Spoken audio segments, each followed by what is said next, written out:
예, 안녕하세요. 오늘 오시는 분들은 정말 어떤 분들이 오실지 궁금했어요.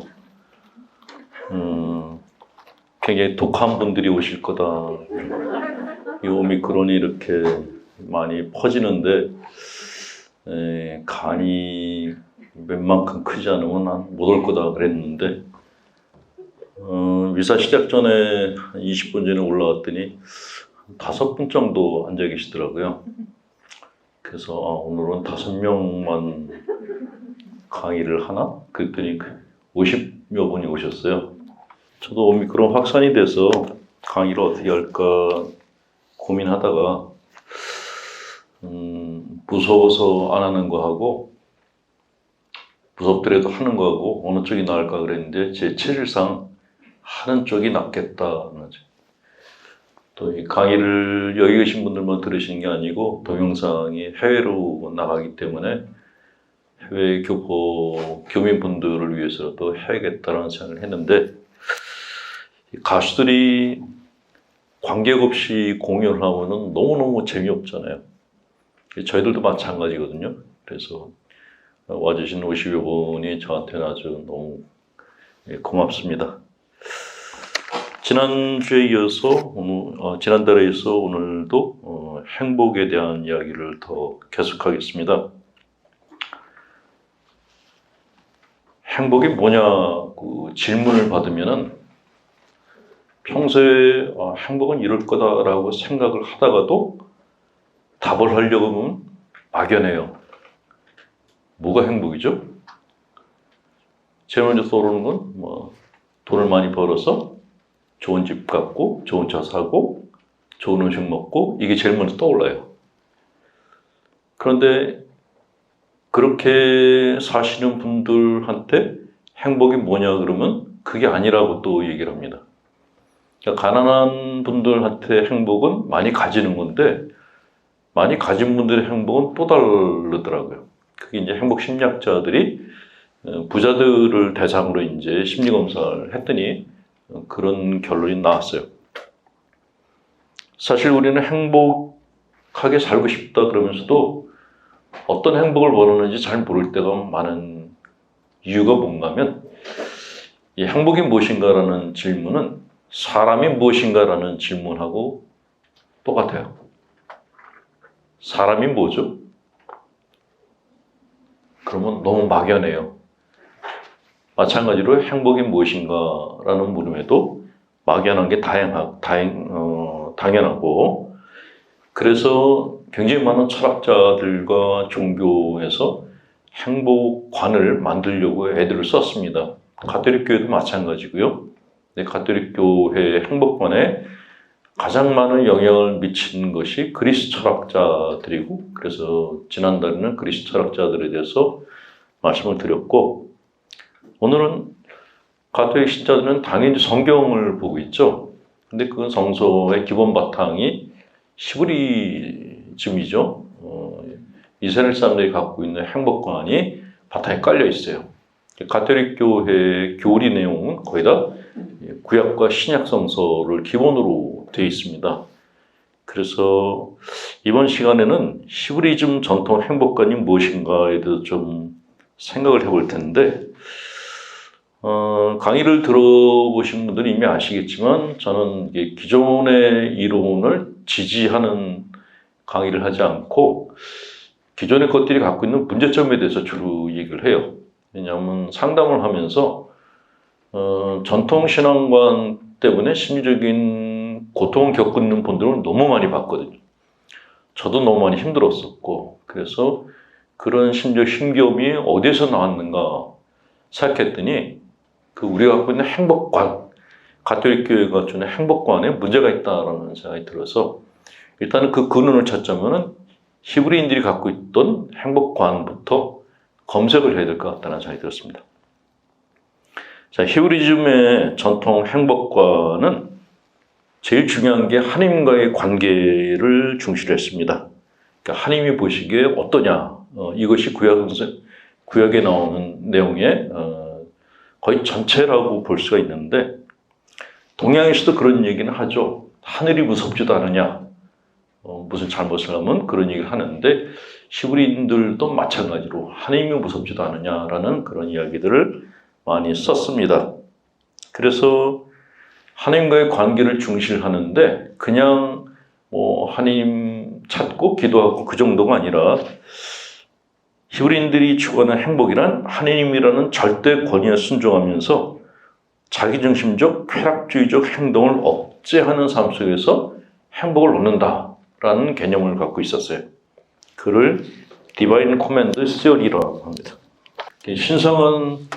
신성한 계율 이론이라고 이야기를 하는데 쉽게 말하면은 계율에 순종하면은 보상이 주어지고 계율을 어기면 벌을 받는다.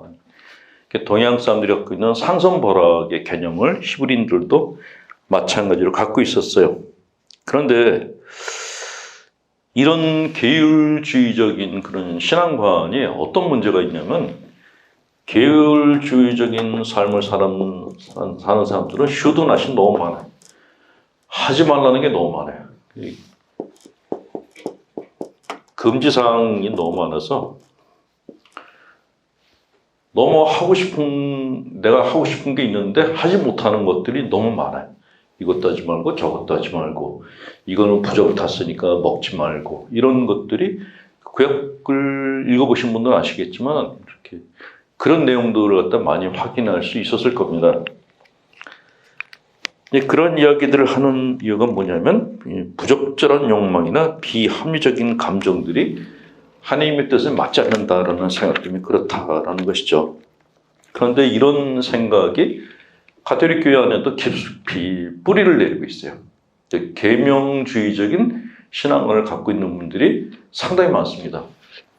그게 가톨릭 교회가 우리나라에 들어와서 동양의 윤리관하고 합쳐지면서 이런 현상이 더 심해졌어요. 어느 것이 동양 철학이고 어느 것이 카톨릭심인지 구분이 안 될 정도로 계명을 중심으로 한 신앙관이 이제 뿌리를 내렸는데 문제는 그러다 보니까 생긴 부작용들이 적지 않았다라는 것이죠. 일단은 십계명을 갖다가 다 지킨다고 자부하는 사람들의 경우에는 영적인 우월감 같은 것이 생깁니다. 나는 죄를 하나도 안 짓고 살아. 그렇게 얘기하는 분들이 가끔 계세요. 나는 사람들한테 거짓말도 안 하고 사기도 안 치고 질면도 안 빠지고 100% 완전하게 계명을 다 지키고 살아. 이렇게 사는 분들이 완벽한 사람일까요? 오히려 그렇지 않은 경우가 많아요. 계명을 철저하게 지키고 산다고 자부한 사람들의 조상이 바리사이들이었어요. 율법을 철저하게 지켰거든요. 근데 예수님하고는 항상 대극을 이뤘어요. 대립을 이뤘죠. 왜 그랬을까요? 내가 계명을 다 지킨다는 것에 대한 자부심을 갖게 되면은 계명을 지키지 못하는 사람들을 무시를 하게 돼요. 그거를 영적 우월감이라고 그렇게 얘기를 합니다. 나는 단식도 하고 미사도 매일 보고 십사초도 하고 묵주기도도 많이 하고 그런 사람이야. 난 이런 사람이야. 그런 생각을 가지는 순간에 자기 자신을 갖다가 우월한 위치에다 올려놓는 그런 심리적 현상이 발생해요. 그걸 스피리추얼 웨펀이라고 말하기도 하는데 영적인 무기라고 얘기를 하죠. 오래된 성당에 가면은 그 터줏대감들이 있어요. 이분들의 무기가 뭐냐면 나 영세 받은 지 몇 년 됐어. 나 어떤 그런 교육을 받았어. 이런 얘기를 하는 분들이 계세요. 근데 그런 분들이 그냥 겸손하게 뒤에서 봉사만 하면 되는데 그거를 앞에다 내세우는 거예요. 날 좀 바라봐 라고 이야기를 하는 것인데 그런 터줏대감들이 많은 본당은 사목하기가 정말 힘들어요. 본당 신부를 잘 인정을 안 해줘요. 본당 신부는 지나가는 객이고 우리가 여기 주인이다 라고 대놓고 얘기하는 경우도 있었어요. 저도 그런 경우를 몇 번을 당했었는데 되게 기도를 많이 하고 봉사활동 많이 한다고 자기를 내세우는 사람들이 열등감이 많은 사람들이에요. 사회적으로 제대로 인정받지 못하는 사람들이 그런 걸 내세워서 그 열등감을 우월감으로 이렇게 바꾸고 싶어 하죠. 근데 밖에서는 인정받지 못하니까 종교 안에서 그런 걸 무기로 삼는 거예요. 이거는 가톨릭, 개신교, 불교 다 똑같이 있어요. 같은 현상인데 이분들이 그 종교에 도움이 되냐면 전혀 도움이 안 돼요. 대개 이런 분들이 헌금이나 교무금 잘 안 내요. 그리고 교회 돈으로 뭔가 자기가 생색내는 일을 꼭 하고 싶어 해요. 그래서 본당 신부들이 하여간 본당 바뀔 때마다 그런 분들 만나면은 굉장히 머리 아파합니다. 자, 문제는 뭐 그 정도는 애교로 봐줄 수가 있는데 내가 계명을 갖다가 철저하게 지킨다라는 자부심을 갖게 되면은 상대적으로 생기는 게 있어요. 그게 혐오감이라는 거예요.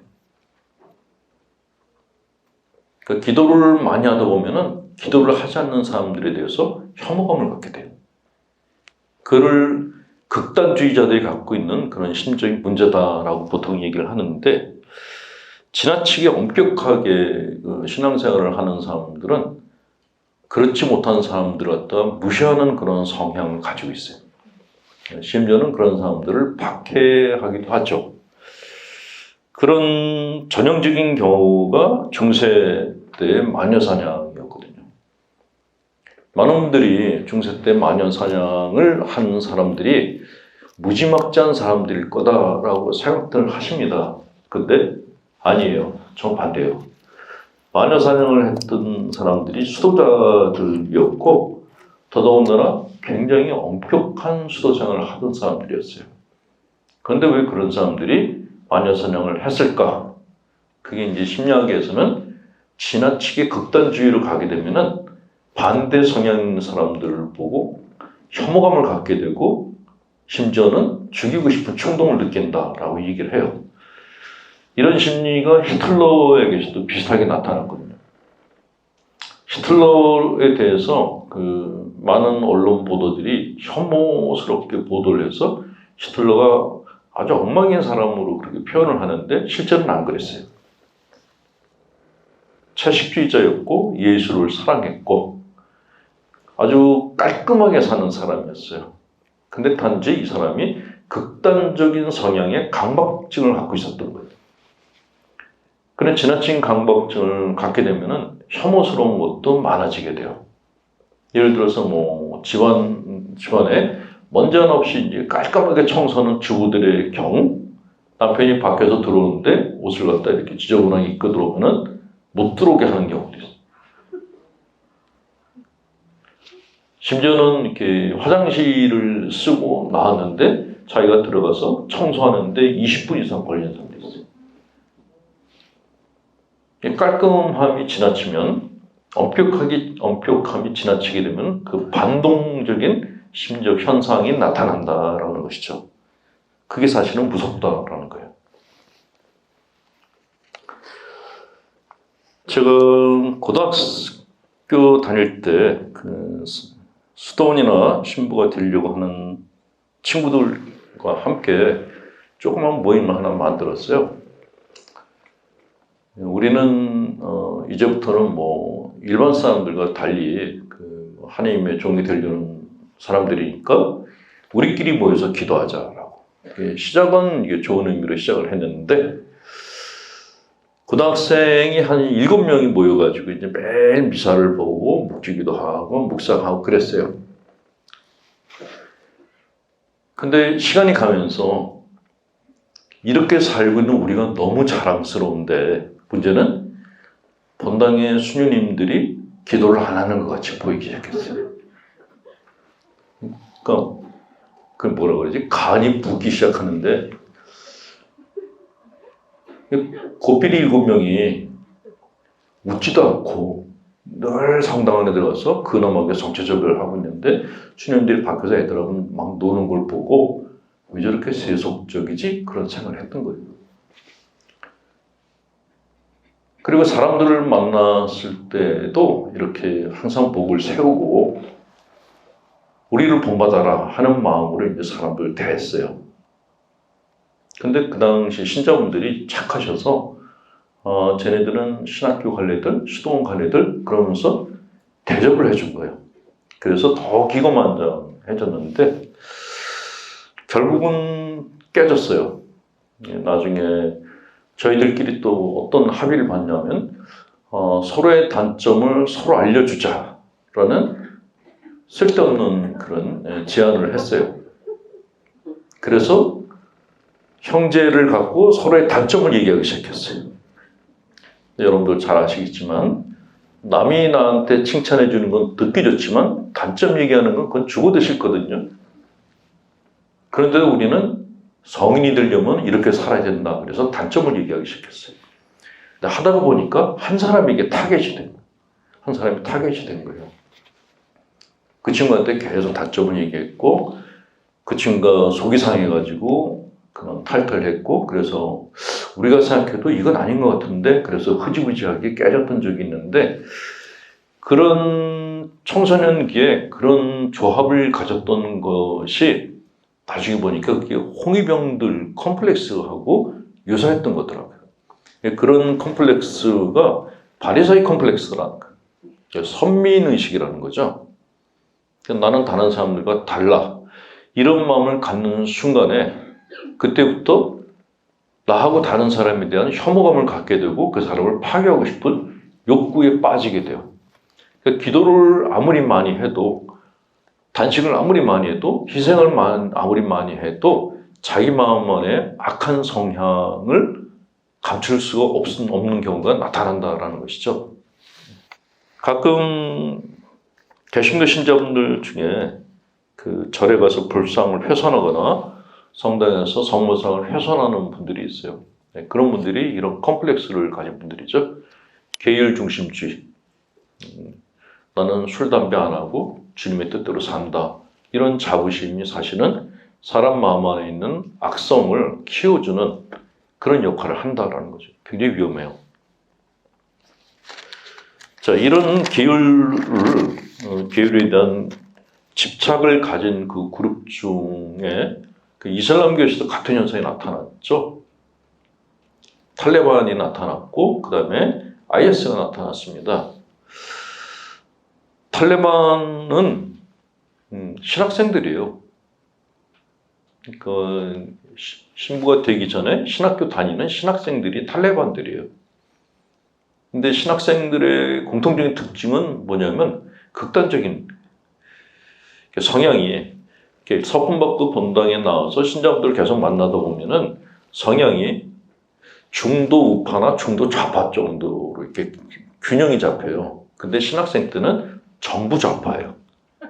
극좌, 그것도.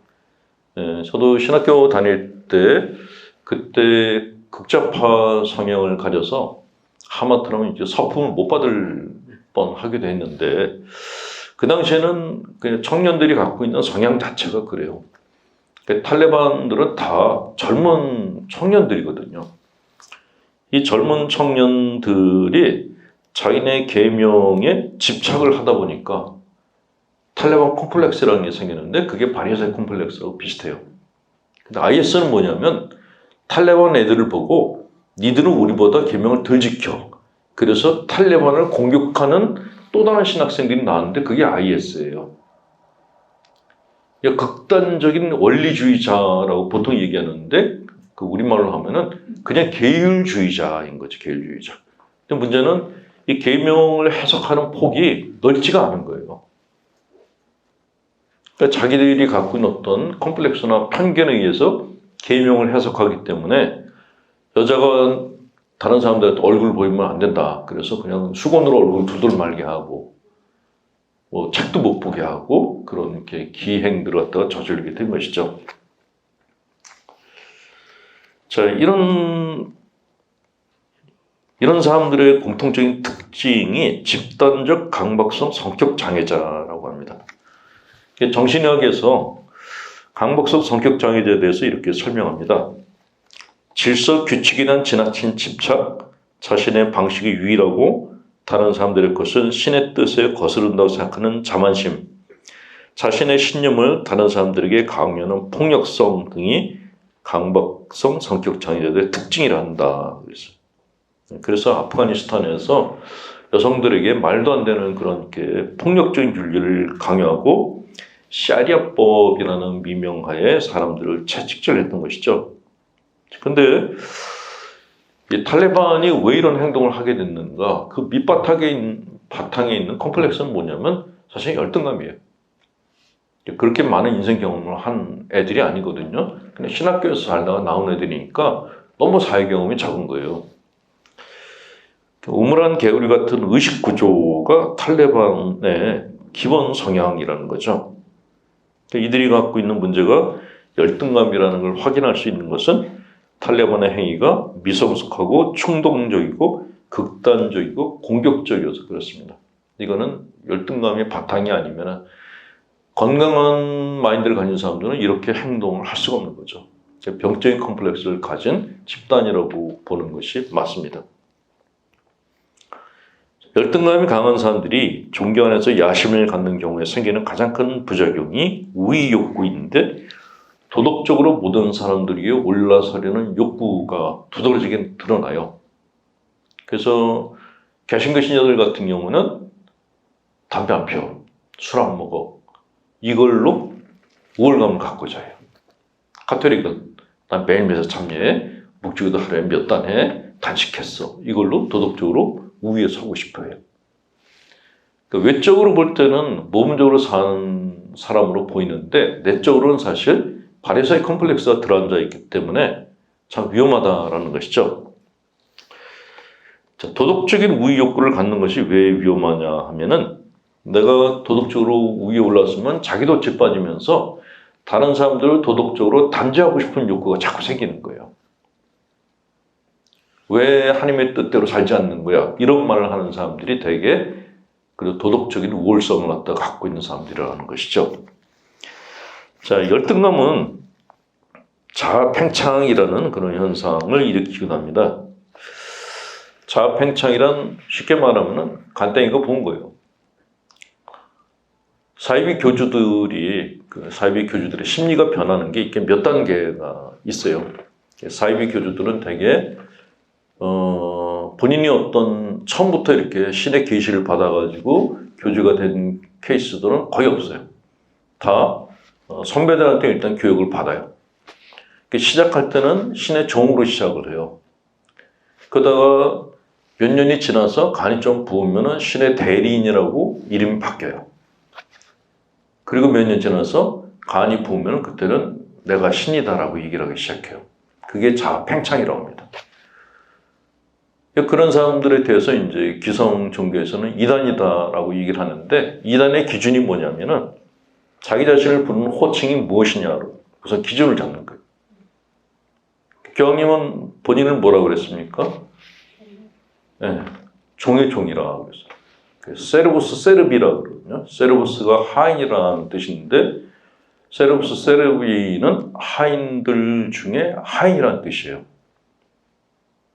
그러니까 신부들도 서품 받을 때 주님의 종으로 살겠다라고 서약을 합니다. 근데 사이비 교주들은 내가 신이다라고 얘기를 해요. 그러면 신의 자리에 인간이 들어섰으니까 그거는 기성 종교 입장에서는 받아줄 수가 없는 거죠. 우리가 신천지를 이단이라고 부르는 이유도 사실은 그런 부분 때문에 그런 것이죠. 본인 자신이 신이라고 얘기를 하니까 어떻게 인간이 자기를 신이라고 부를 수 있는가? 다른 교리를 다 빼놓고라도 그것만으로도 그 사람을 인정할 수가 없다라는 것이죠. 자, 이렇게 그 계명에 대해서 집착하는 사람들은 한결같이 정의와 도덕을 부르짖는데 근데 공통적으로 자기 반성은 없어요. 신약에서 사람들을 구분할 때 건강한 사람과 건강하지 않은 사람을 구분하는 기준이 아주 간단해요. 난 아무 문제도 없어. 그러면 성격장애자라고 얘기합니다. 난 너무 문제가 많아. 그러면 신경증 장애자라고 얘기를 해요. 그러니까 건강한 사람들은 자기 문제가 어느 정도 있는 걸 인정하지만 자기한테 장점이 있는 것도 같이 봐요. 그러니까 밸런스가 잡혀야 돼요. 이 극단으로 가게 되면은 문제가 발생하죠. 지나치게 자기 자신의 문제만 보게 되면은 신경증 장애자가 되고 그게 우울증으로 가요. 그런 성향이 있는 사람들은 하루 종일 보석을 한다. 주님을 갖다가 죽인 죄인이라고 자기 자신을 갖다가 질책하면서 계속 이렇게 자기 학대하는 그런 신앙생활에 빠져듭니다. 반대로 성격장애자들은 반대예요. 나는 문제가 하나도 없고 니네가 문제가 많아. 그러니까 사람들을 볼 때마다 잔소리를 하는 거예요. 사람들 만날 때마다 영적 충고라 그러면서 잔소리하는 분들이 계세요. 그분들이 사실은 성격장애자들이에요. 가까이 하시면은 굉장히 피곤한 사람들이에요. 멀리 하시는 게 좋아요. 이 탈레반이 추구하는 게 이슬람 왕국인데 이들이 왕국에서는 자신들의 생각과 다른 사람들을 이단시하고 적대시합니다. 이렇게 집단화된 종교병 환자들이 탈레반이라고 하죠. 망상적 신앙에 집착하고 있기 때문에 이 사람들을 광신도들이라고 그렇게 얘기를 합니다. 자, 이런 탈레반은 꼭 종교 안에만 있는 건 아니죠. 어떤 이념을 추구할 때도 마찬가지. 어떤 특정한 이념에 대해서 지나치게 집착해서 그 이념을 갖다가 사람들에게 이렇게 강요를 할 때 탈레반들과 똑같은 현상이 일어나요. 그 정치적인 그런 학살 같은 게 발생하게 되죠. 종교나 정치나 어느 분야건 극단적으로 자기 자신의 것을 갖다 남들에게 강요하는 그런 사람들은 일단 조심하시는 게 좋다라는 말씀을 드립니다. 자, 두 번째로 가톨릭교회의 바탕이 되는 행복론이 중세 행복관인데 금욕주의라고 얘기를 해요. 금욕주의 들어가기 전에 원하는 분이 대통령이 되셨습니까? 네. 우리 국민의 절반은 지금 환호를 하고 있고 절반은 우울증에 빠져 있어요. 뭐 근소한 차이로 이렇게 대통령이 됐는데 사실은 누가 대통령이 됐느냐 이거보다 더 중요한 것은 대선을 치르면서 이건 아닌데 하는 생각이 들더라고요. 일단 제일 보기 싫었던 게 너무 더티 플레이를 하는 거예요. 사실은 선거는 이렇게 잔치하고 비슷해야 되거든요. 애들한테 모범이 돼야 되거든요. 예전에 돈 가지고 선거를 했었잖아요. 돈 뿌리고. 근데 그거를 애들이 보고 초등학교에서 선거하는데 그때 애들이 돈을 뿌렸대요. 어른들이 하는 걸 보고 그대로 한 거예요. 그러니까 어른들끼리 누굴 뽑냐에 정신이 팔려가지고 애들을 안 보고 있는데 애들은 어른들을 보고 있단 말이에요.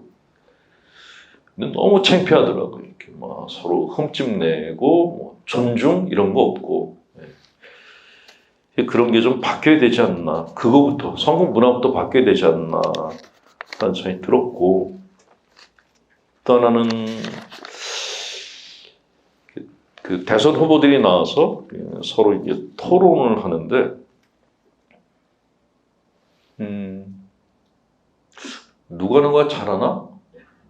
장학 퀴즈 하는 것 같다는 느낌이 들었어요. 그러니까 어떤 좀 큰 얘기가 나오길 기대했는데 그런 게 안 나오고 누가 더 문제를 잘 맞추나 여기에 이렇게 너무 매달려서 토론을 하는 거 보고 그러니까 못 맞춘 사람은 이렇게 무한을 당해야 되고 잘 맞춘 사람은 이렇게 뜨는 이게 그 고등학생들 그 퀴즈 프로 같은 그런 분위기로 가서 이건 아닌데 하는 생각이 들었어요. 각 정치인들이 갖고 있는 어떤 정치적인 포부, 국제 정세에 대한 개인적인 관점 이런 거를 좀 듣고 싶었는데 그게 정말 아쉽다라는 생각이 들었습니다.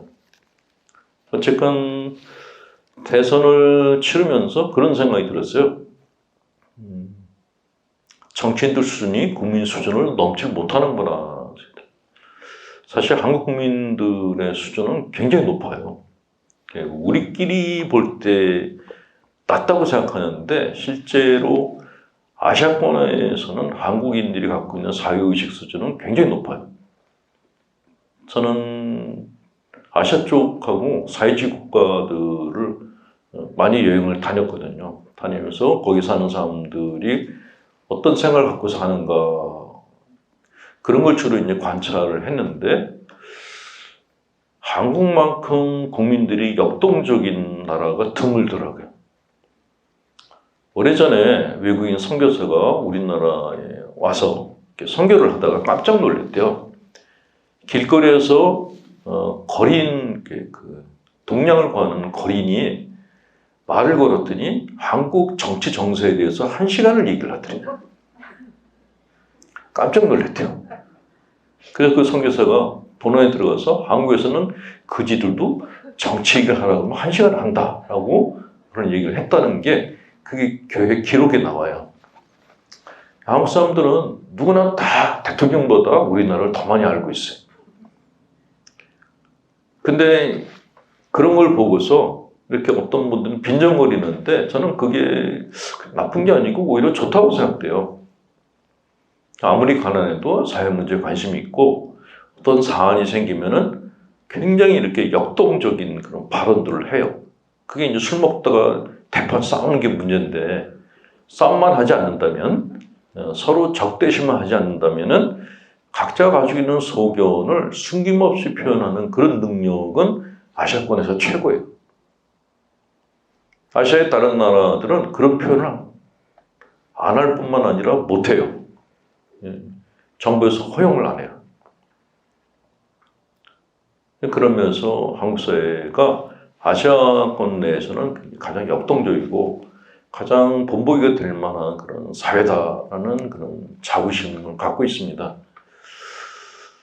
홍콩이나 특히 지금 이제 미얀마 같은 경우에 저는 미얀마 청년들을 여러 차례 만났는데 그 아이들이 한결같이 하는 얘기가 미얀마도 한국같이 민주화가 됐으면 좋겠다라는 얘기를 해요. 한 친구가 그런 얘기를 하더라고요. 미얀마 같은 경우는 이제 아웅산 수치 여사가 이렇게 정부에 들어가면서 한 5년간의 그 자유 시간이 주어졌대요.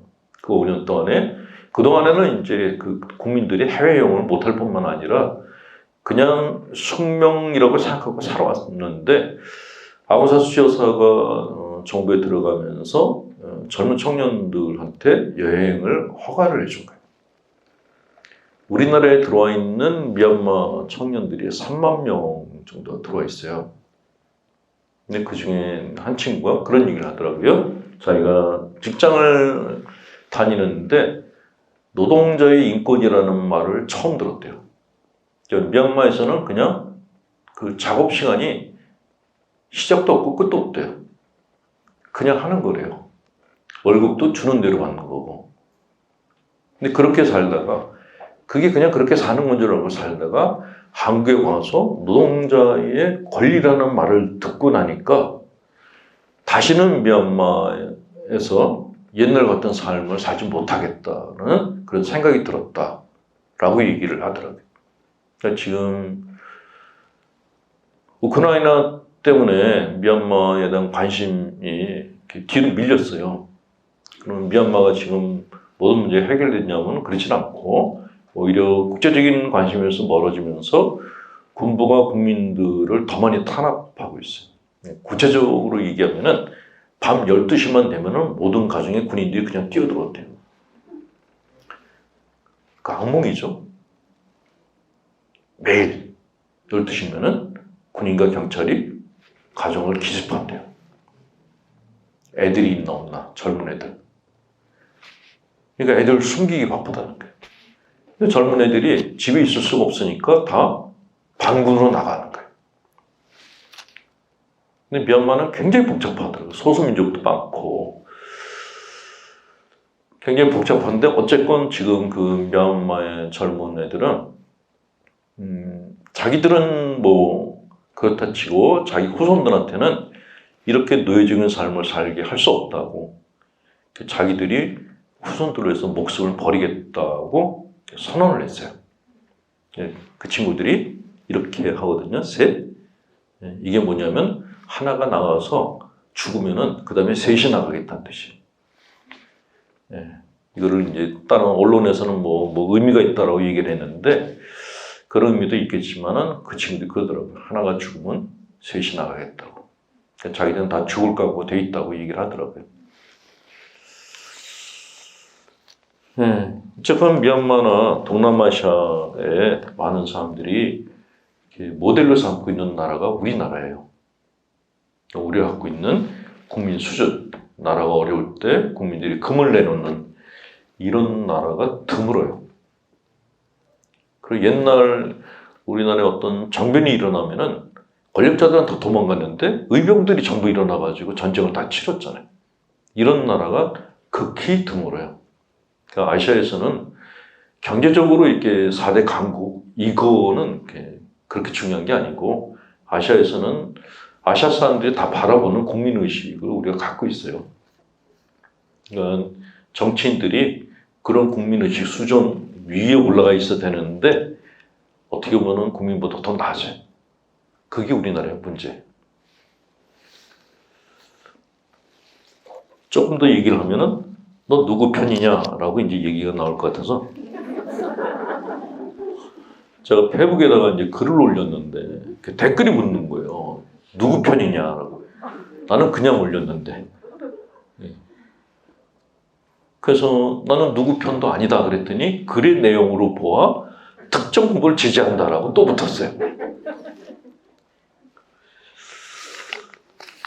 자, 중세 행복관.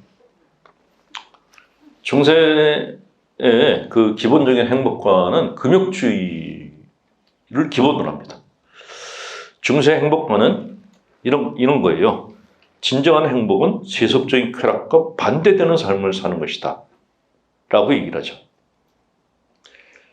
그러니까 중세 때에는 이렇게 내가 몸을 갖고 살고 있는 이 시간은 그렇게 중요한 게 아니에요. 진정한 행복은 죽어서 천국에서 행복이다. 라고 얘기를 했죠. 이게 우리 옛날 교리에도 나와요. 그때 사마리아 노래인가 하는 책이 한동안 나왔었는데 그 내용이 주로 그런 거예요. 몸뚱아리는 어차피 썩어서 문드러질 건데 여기다가 뭐 신경 쓰냐. 죽고 난 다음에 영원한 행복에 신경 쓰는 게 맞지 않냐. 이런 내용의 글들이 나왔는데 그게 바로 중세 금욕주의적인 사상에서 나오는 행복론입니다. 사람은 육체적인 욕망과 영적 추구라는 대립적 성향을 가진 존재다. 이것은 영원히 육체에 머무르는 어쩔 수 없는 현상이다. 그래서 세속적 쾌락의 위험을 경고했습니다. 이 그리스의 스토아파에서 비롯된 것이기도 한데 이 금욕주의에서는 욕망을 이렇게 해석합니다. 욕망은 눈먼 야생마라서 사람을 절벽으로 인도한다. 따라서 욕망의 고삐를 틀어지고 제어하지 않으면 불행의 나락으로 떨어진다. 욕망은 사악하고 어리석고 위험하기 때문에 엄격하게 통제해야 된다. 욕망은 사람을 방탕하게 만든다. 욕망은 사람이 사회적 관계를 갖는 것을 약화시키고 또 욕망 자체가 이기적이기 때문에 이 욕망은 완전히 충족되기가 어렵다. 욕망은 사람을 무절제하고 나태한 존재로 만들 수 있고 현실에 대한 통제력을 상실하게 할 위험이 크다. 라고 얘기를 했어요.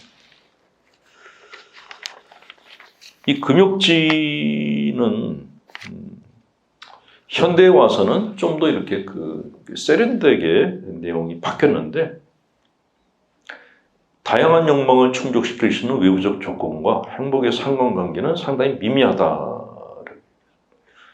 내가 돈을 많이 벌어도 그게 행복과는 크게 상관이 없다라는 그런 얘기를 하고 있고 또 욕망의 충족 상태는 일시적이다. 시간이 지나면 욕망의 요구가 반복된다. 끊임없이 보채는 아이와 같은 욕망은 지속적으로 충족시키기 어렵다. 하나의 욕망이 충족되면 다른 욕망이나 상위 욕망이 부각되며 그 충족을 요구한다. 인간은 욕망이 충족되면 그런 상태에 익숙해져서 행복감을 느끼지 못한다. 개인의 욕망이 충분히 충족되어도 자신보다 더 풍요로운 상태에 있는 사람을 보게 되면 행복감이 저하된다. 틀린 말은 아니거든요. 새 차를 샀는데 타고 나갔더니 딴 사람이 더 크고 좋은 차를 타고 나갔어. 그럼 갑자기 내 차가 초라해 보여요. 내가 이쁜 처녀한테 오랫동안 구애를 해서 결혼을 했는데 신혼여행 갔더니 더 이쁜 여자를 데리고 온 남자가 그럼 갑자기 내 옆에 있는 마누라가 초라해 보여. 이게 사람 마음이에요, 사실은. 비교 욕구가 있거든요. 나보다 더 잘 사는 사람들 보는 순간에 나는 그냥 바로 불행에 떨어져. 그래서 행복심리학자들이 그런 얘기를 많이 해요. 자기가 불행하다고 생각하는 사람은 밑을 보라고. 봉사활동을 하라고 하는 이유가 그래서 그런 거예요. 그러니까 나보다 못 사는 사람들을 도와주다 보면은 자기가 그래도 내가 사는 거는 이렇게 사는 것만 해도 괜찮지라는 그런 마음이 든다는 거죠. 그게 비교 욕망이라고 하죠. 또 욕망이 충족되면은 그 상태에 익숙해지게 되면 더 이상 기쁘지가 않아요. 와이프가 맛있는 음식을 해줬어요. 근데 그 맛있는 음식을 삼시세끼 해주면 한 달 동안 계속 해주면 그 음식이 맛있겠어요? 네, 맛있겠죠. 제가 회를 되게 좋아해요. 너무너무 좋아하는데 어떤 본당 갔을 때 이제 처음에 본당 가서 이제 구역미사를 다니는데 그 총회장님이 묻더라고요. 뭘 좋아하냐고. 구역미사 끝나고 식사를 한대요. 근데 구역미사가 매일 있었거든요. 그래서 회를 좋아합니다. 그랬어요. 근데 구역미사 처음 딱 끝났는데 회가 너무너무 맛있게 먹었어요. 근데 그 다음날 다른 구역 갔더니 회가 또 나왔어요. 한 달 동안 회를 먹는데 안 먹을 수도 없는 거예요. 조금 먹으면은 전에 그 구역에서는 그렇게 잘 처먹더니 여기 와가지고 왜 이렇게 안 먹냐고, 왜 이렇게 주둥이가 짧으냐고 또 그런 소리가 나올까봐. 그래서 가는 데마다 그냥 열심히 먹었는데 한 달을 먹었더니 그다음부터 생선을 보기가 싫더라고요. 이게 사람이 갖고 있는 구조예요. 그러니까 아무리 좋은 거라도 익숙해지면은 그것에 대해서 감각을 잃는 게 그게 사람이 갖고 있는 기본적인 본질이에요. 그런데 문제는 그런 현상이 그냥 일부 현상인데 이 금욕주의자들은 그게 전부라고 해석하는 게 문제라는 거죠. 그러니까 그런 것들을 갖다가 다 멀리하는 게 맞다라고 얘기를 하는 거예요. 근데 그거는 아니다. 자, 금욕주의를 주장하는 사람들은 가톨릭 교회 안에서 특히 오랫동안 신앙생활을 한 분들 중에 많고 수도자들 중에 특히 많아요. 엄격한 생활을 하는 수도자들 중에 금욕주의 성향을 가진 분들이 많은데 욕망 충족을 죄라고 생각하는 그런 분들도 계십니다. 그리고 성과 속을 지나치게 심하게 구분하는 경우도 있어요. 거룩함과 세속적인 걸 딱 분할을 해서 생각하는 경향도 있습니다.